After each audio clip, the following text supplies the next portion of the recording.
Hello guys, welcome back to my YouTube channel. This is me Shivateja. అందరు ఎలా ఉన్నారు? So నా కామెంట్ సెక్షన్ లో చెప్పండి. నేనైతే చాలా బాగున్నాను. So after a long days తర్వాత మేము ఒక ట్రిప్ కి వెళ్తున్నాము. This video is all about like ఆ ట్రిప్ గురించే.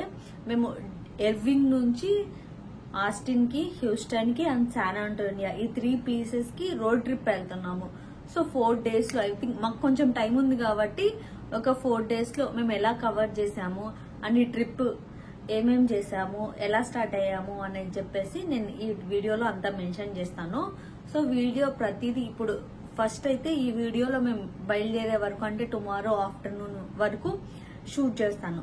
తర్వాత ఆస్టిన్ లో టాప్ 5 ప్లేసెస్ ఏవి, హ్యూస్టన్ లో ఏవి ప్లేసెస్ విజిట్ చేయడానికి అండ్ శాన్ ఆంటోనియా ఏవి అనేది దానికి సపరేట్ బ్లాగ్స్ చేస్తాను. సో ఖచ్చితంగా నెక్స్ట్ వీడియోస్ మర్చిపోకుండా వాచ్ చేయండి.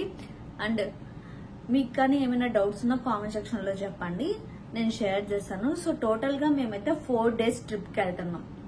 4 days ట్రిప్ అంటే ఒక్కొక్క డేలో ఒక్కొక్క ఊర్లో ఒక్కొక్క రోజు స్టే ఉంటాం అనమాట. సో 2 days కవర్ చేసుకునేటట్టుగా 4 days మేమైతే ట్రిప్ ప్లాన్ చేసాము. సో ఎలా బడ్జెట్ ఏంటి, లైక్ ఎంత అయింది అనేది కూడా మీకు లాస్ట్ లో మెన్షన్ చేస్తాను. ఏమేమి క్యారీ చేస్తే ఇప్పుడే మా జర్నీ అయితే స్టార్ట్ అయింది.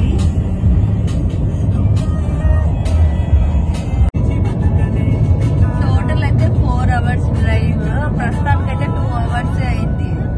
సో ఎక్కడైనా ఒక చిన్న బ్రేక్ తీసుకొని గ్యాస్ ఫిల్ చేసుకొని మళ్ళీ కంటిన్యూ చేయాలి.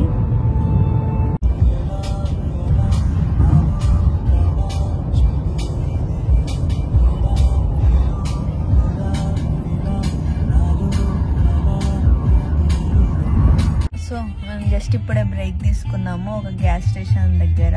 సో ఇక్కడైతే మేము బ్రేక్ తీసుకున్నాము. సో మేమైతే స్నాక్స్ అలా ఒక బుట్టలో పెట్టుకొని వచ్చాము. All time my favourite banana bread.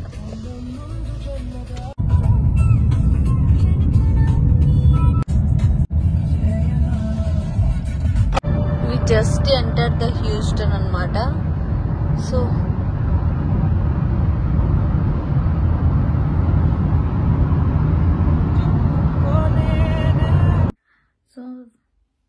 Vacation అయితే అలా 4 days లో మొత్తం కంప్లీట్ అయిందనమాట. సో ఇది ఇంటికి వచ్చి తర్వాత మళ్ళీ వాయిస్ ఓవర్ చేస్తున్నా కొన్ని మెయిన్ పాయింట్స్ చెప్పడానికి. మీరు కానీ రోడ్ ట్రిప్ వెళ్తే San Antonio, Houston and Austin first మీరు చెక్ చేసుకోవాల్సింది ఏంటంటే డౌన్ టౌన్లో ప్లేసెస్ చాలా ఉన్నాయి విజిట్ చేయాల్సింది.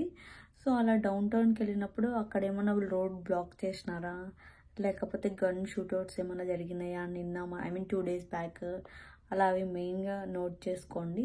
బెటర్ ఫ్యామిలీ అయితే మోటల్స్ కంటే హోటల్స్లో స్టే చేయడం. ఒక 4-5 ఫ్యామిలీస్ అయినా ఏఆర్బిఎన్బి అదైనా బెటరే. Hotels is the safest place అనిపిస్తుంది మాకైతే, మేము ఎక్స్పీరియన్స్ చేసిన బట్టి. మోటల్స్ ఫస్ట్ మేమైతే తీసుకున్నాం హ్యూస్టన్లో, but it's not safety and smell ఇదంతా కూడా కొంచెం వియర్డ్గా అనిపించాయి. ఎస్పెషల్లీ మన ఇండియన్ పీపుల్స్కి అట్లనే అనిపిస్తుంది అనుకుంటా, నాకు తెలిసి సేఫ్ కాదు ఏమో అని చెప్పి కొంచెం భయం ఉంటుంది. అక్కడికి వెళ్ళి మీరు చూసుకోండి హోటల్స్ ముందే బుక్ చేసుకొని, లేకపోతే మేమేమి ఎక్కడెక్కడ ఉన్నాం అనేది కూడా నేను మెన్షన్ చేసిన క్లారిటీగా. అవి కూడా మాకు కొంచెం సేఫ్ అనిపించాయి. అన్ని దాంట్లో పార్కింగ్ ఫ్రీ, ఒక్కదాంతో ఒక్కటే పే చేయాల్సింది వచ్చింది.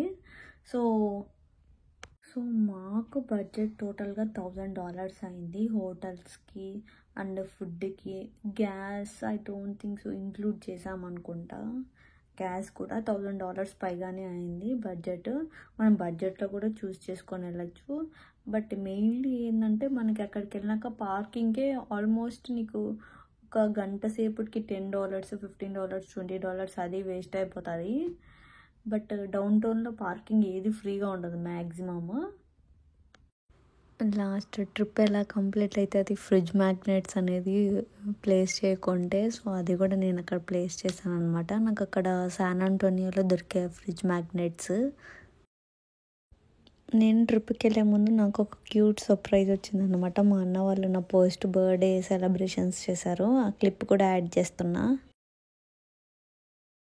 ఐ హోప్ మీకు ఈ వీడియోస్ అన్నీ నచ్చినాయి అనుకుంటున్నా. మీకు కానీ నచ్చితే please like and share and subscribe to my channel.